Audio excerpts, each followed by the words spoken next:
Hello and welcome to Straight Talk. I'm Ayşe Süberker. 4 years ago, a shadowy faction within the Turkish military attempted to oust the government by force. Already haunted by several coups stretching back decades, Turkey was no stranger to violent takeovers from within.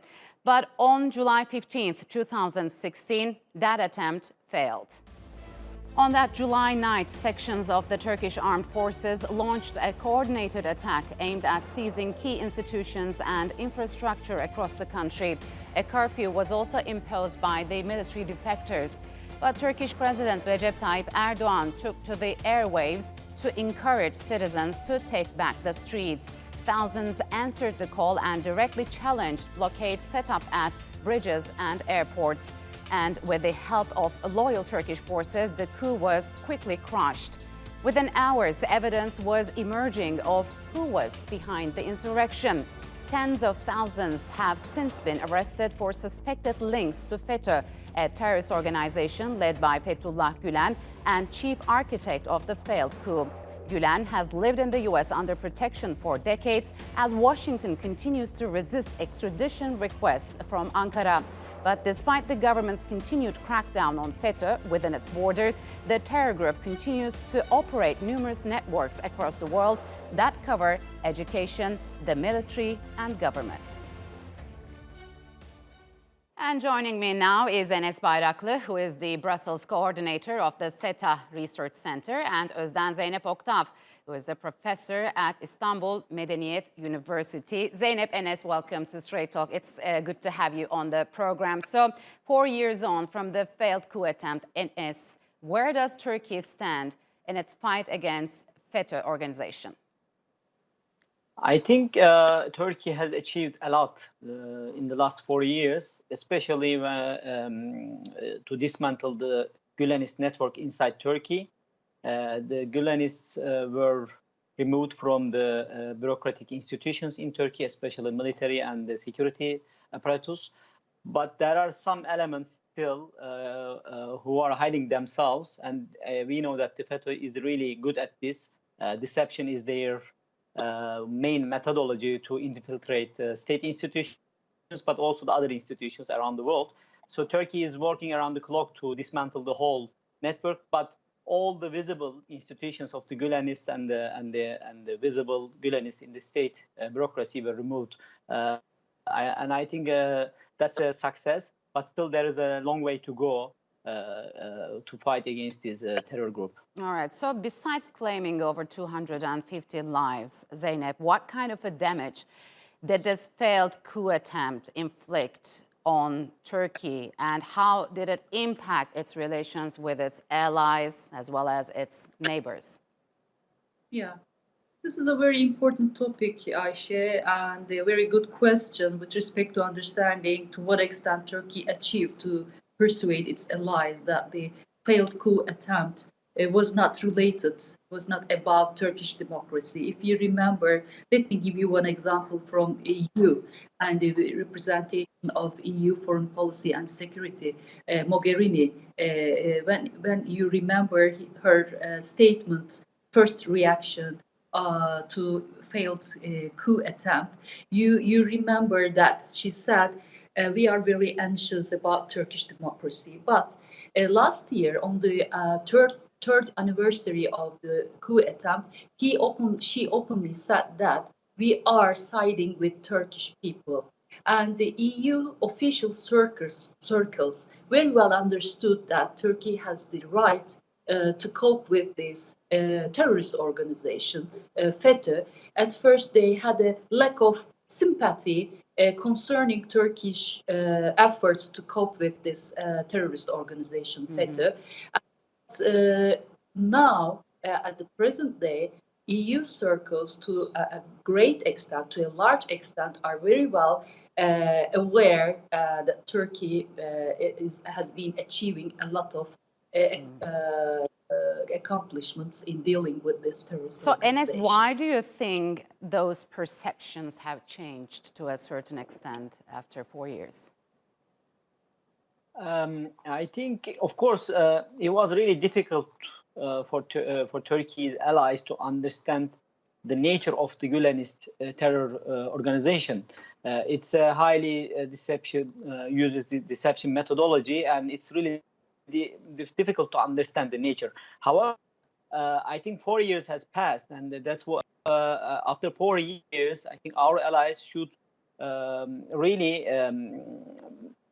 try to understand the nature of this organization. I mean, it's they have their networks all around the world, especially in Europe. They are very active in Europe, and they are still continuing their activities in this world, in Europe especially. And of course, and the main thing about this issue is the coup attempt is, I mean, it was an attempt against democracy in Turkey, right? So, for the first time in Turkish history, Turkey has Turkish civilians took the streets and they have stopped a coup attempt. That was a turning point in modern Turkish history. Yes. Because we had our own share of coups in Turkish history, more than 6 coups in Turkey. Some of them direct, some of them indirect coups. So, and that was a turning point. But I think Turkey didn't have enough support from its allies. And they did not really understood the real, let's say, issue here, which was the defending of democracy in Turkey. We know that they're quite active in Europe, especially in the Balkans. Maybe I want to get back to it later. But Zeynep, why the U.S. is resisting Turkey's request for extradition for Gülen? Yeah. Since the beginning, both the Obama administration and the Trump administration very much resisting, as you mentioned, because because this is a very important Trump card in their hands. I mean, if they extradite this, the head of, I mean, the Fethullah Gülen, head of this terrorist organization, a lot of unwanted things will be apparent in between the two countries, and these new truths coming out will make the bilateral relations worse, in my opinion. And I don't think that Washington will accept Turkey's demands for the extradition of Fethullah Gülen, as I mentioned, because it is a kind of card in their hands to be able to make Turkey bend to their rights, to their demands, or in other areas such as S-400 military industry area, or in some other diplomatic areas. So this is what I'm thinking. Yeah. Okay, so Enes, how do you think the members of this organization manage to portray themselves as freedom fighters? And what is the driving force behind their motivation? I mean, that's a very well-known strategy of Gülenists. They were, selling themselves as the champion of democracy, education, dialogue, and etc. But on the other hand, they have a different face.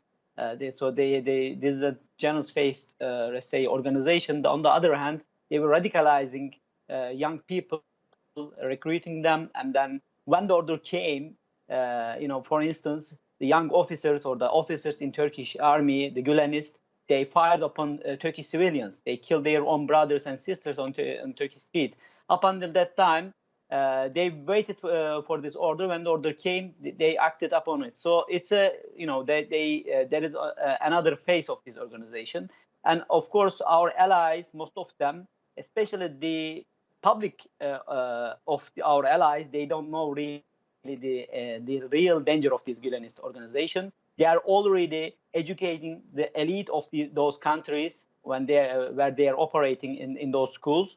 And those kids, unfortunately, are recruited by the Gülenist terrorist organization, and they will only listen to orders from Gülen when the right moment came. And we have to also understand this is on the other hand also, the Gülenists are acting also like an intelligence organization, and they are selling state secrets to other states. and sharing information about other states' activities. So it's also a national security issue for many states in around the world. But most of them, they are underestimating the danger of the Gülenist organization, and Turkey is trying to convince its allies about the dangers of this group, because first and foremost, this group poses a threat to those countries. Yes. They are of course a threat to Turkey, but not anymore, because they are not in Turkey. They are actively lobbying against Turkey, using every means to do propaganda, black propaganda against Turkey. But at the end, there is a limit. What can they achieve from there? But they are really posing a threat to those countries. Yes, and especially the African as well as the Balkan countries. So, Zeynep, for how long, in your opinion, it is before Turkey roots out this organization completely? This is a very big question. But in my opinion, this is very complicated issue. I mean, Turkey is fighting in many aspects, not only in its foreign relations, but also in its internal affairs, also trying to consolidate its institutions and the state institutions, and the trying to eliminate terrorist organization cuts within its own institutions. And I believe that this will take a lot of time. I mean, we are improving, we are achieving a lot, but on the other hand, we have a lot of things to do. I mean, in dealing with this terrorist organization and to get rid of them completely. This is a very big question, Ayşe. That needs a lot of time to talk about it. All right. Unfortunately, Zeynep, Enes, we're out of time. Thank you very much for joining us on Straight Talk. Appreciate it a lot. A quarter of a century ago, Europe witnessed its worst atrocity since the Second World War. In the small Bosnian village of Srebrenica, more than 8,000 men and boys would fall victim to a deliberate attempt to erase them from existence. The leading world bodies have called it a genocide and promised to never let similar events happen again. But 25 years on, that message seems to be waning. Haydar Abbasi explains. Buried where they were killed. Each person that's interred here was murdered. They were executed in the Bosnian town of Srebrenica, the site of one of Europe's worst atrocities. It was on this field 25 years ago that more than 8,000 men and boys were massacred. Most of the victims were Muslim. The United Nations has called it genocide. A quarter of a century has passed, but bodies are still being recovered and identified. Around 1,200 people are still missing. There are no words to describe the pain, the sorrow you feel when you're looking for your loved ones bone by bone in mass graves. I visited every newfound mass grave. I've seen inside every one of them. There wasn't meant to be any fighting in Srebrenica. The UN declared it part of a safe zone during Bosnia's war. Thousands of people came to the town to find refuge from the violence. But when Bosnian Serb forces invaded Srebrenica in July 1995, UN peacekeepers stationed there did nothing to stop them. In just 5 days, thousands of men and boys were systematically killed, and 20,000 others were expelled from the region. This was ethnic cleansing. The discovery of the massacre galvanized a US intervention that eventually led to a ceasefire and an end to the conflict. Although peace came to Bosnia, it seems hatred remains there. And in Bosnia and Herzegovina, particularly in Republika Srpska, what you find is a humongous effort on the part of the authorities to indoctrinate their children with their own version of the events. They They challenge the fact that almost 8,000 boys and men were massacred during that week. Last year, the Serb leader of Bosnia's presidency, Milorad Dodik, called the Srebrenica genocide a fabricated myth. War criminals that ordered atrocities in Bosnia are today celebrated as heroes by some Serbs, such as the former general Ratko Mladic, also known as the Butcher of Bosnia. In 2017, he was convicted of crimes against humanity and sentenced to life in prison. But last month, a large mural was made of Mladic in the Bosnian Serb town of Gradiška. And there are plans to erect a statue of the controversial Austrian playwright Peter Handke in Banja Luka. There were protests against Handke being awarded the Nobel Prize for Literature in November. He's accused of being an apologist for crimes committed against Bosnian Muslims during the war. It's difficult to see how Bosnians can move forward without reconciling with the past. Haider Abbasi, Straight Talk. And joining me now from London, Waqar Azmi, who is the founder and chairman of Remembering Srebrenica, a charity and organization that helps raise awareness. And joining from Melbourne, Hariz Halilovich, who is a professor at RMIT University. So, gentlemen, welcome to Straight Talk. It's good to have you on the program. Hariz, 25 years on from the Srebrenica genocide. What has changed so far? Well, at least we are talking about Srebrenica genocide, and today across the globe, probably also due to pandemic, the COVID pandemic, we are talking more globally than we usually did in the past, which was mainly located in Bosnia and for Bosnian audiences with international dignitaries.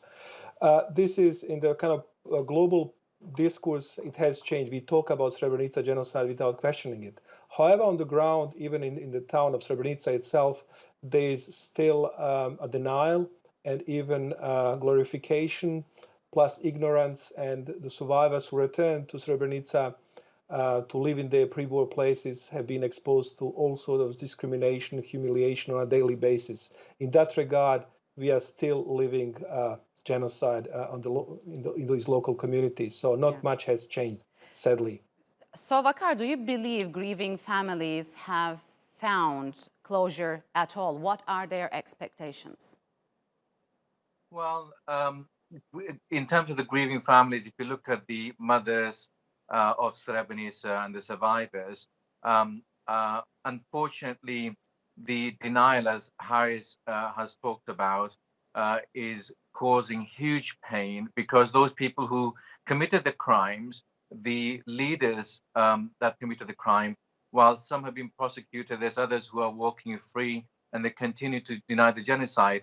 The mayor of Srebrenica himself denies the genocide, which is so sickening to see that, in this day and age, when two courts have called it a genocide, that the mayor of Srebrenica continue to deny the genocide. Yeah. So in terms of closure, it is very difficult for survivors and the mothers who lost their loved ones to find closure when on a daily basis they are mocked at, they're laughed at, and they're facing the discrimination as well as the denial. Yeah, unfortunately. If you will, I just want to go back and quickly go over some of the main perpetrators. On November 16th, 1995, indictments are brought against Ratko Mladic and Radovan Karadzic by the International War Crimes Tribunal for the former Yugoslavia. Mladic was the commander of the Bosnian Serb army, while Karadzic was the president of the Republika Srpska. 4 years after the genocide, UN Secretary General Kofi Annan submits a report calling the event the most meticulous, systematic and harrowing experience on European soil since the Second World War. Bosnian Serb Deputy Commander Radislav Krstić is found guilty of genocide on August 2, 2001. Krstić becomes the first man to be convicted of genocide by the tribunal and is sentenced to 46 years in prison. Almost a decade after the tragedy, the tribunal rules the massacre at Srebrenica constituted genocide. Years later, both the US Congress and European Parliament recognized what happened in Srebrenica as genocide. After years on the run, Karadzic is arrested in Belgrade in 2008 and Mladic is arrested in northern Serbia in 2011. On March the 24th, 2016, Karadzic is found guilty of genocide, war crimes, and sentenced to 40 years in prison. Last year, an appeal court in The Hague increased his sentence to life in prison.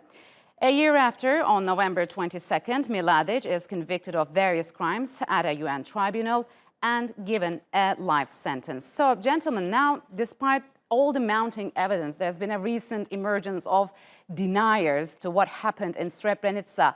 What is behind that, Hariz? This is very much coming from above. So it is carefully orchestrated by the political elites in Serbia and Republika Srpska, and also cultural institutions in Serbia and Republika Srpska, mainly Serb Orthodox Church. What even was considered to be work of extremists or the unpopular beliefs after the war, denying Srebrenica genocide, mocking the victims, creating songs and jokes about genocide. This is now more or less mainstream in Serbia and Republika Srpska. In Serbia, even there is something that could be called the entertainment industry of genocide denial and triumphalism, with Serbian TV Happy leading this trend by bringing sentenced war criminals like Vojislav Šešelj to be regular guest, literally mocking even the ceremony of collective burial and potachari on TV. So it is completely unacceptable. Sadly, this has become part of the mainstream and also kind of now being embraced by ordinary people, if you like, who at festivities like birthday parties, like wedding, would sing songs and dance along songs that have derogatory lyrics and triumphalism. So Waqar, how can the world combat denialism and, as we've just mentioned, glorification of war criminals both in Bosnia and abroad? Well, I think three ways, really.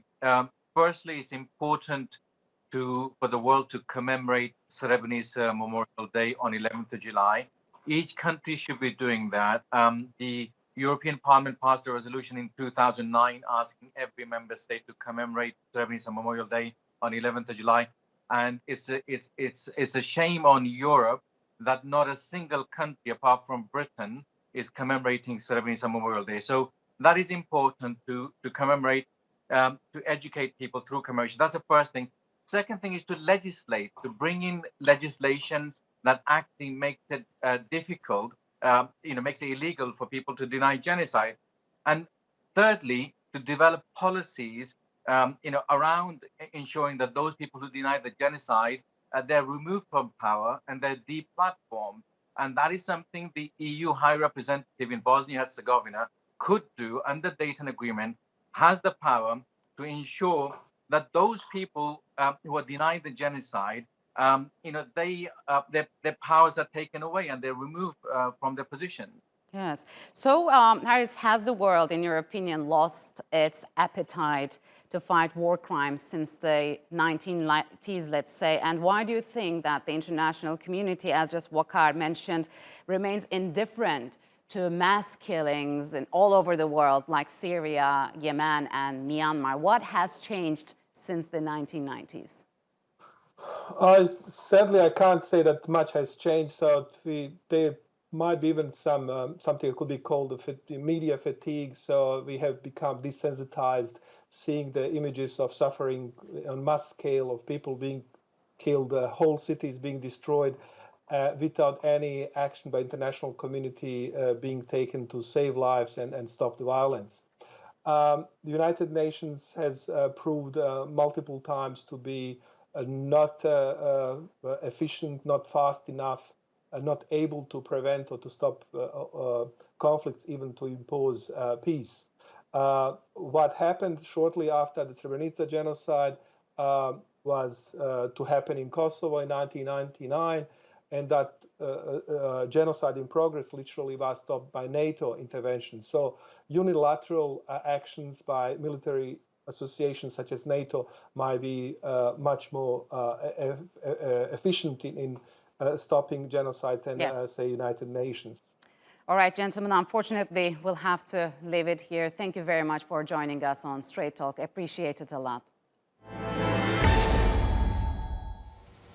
And that's all for this edition of Straight Talk with me, Ayşe Süberker. If you've got any comments, do share them with us on Twitter with the hashtag Straight Talk. Also, don't forget to subscribe to our YouTube channel. Until next time, take care and goodbye.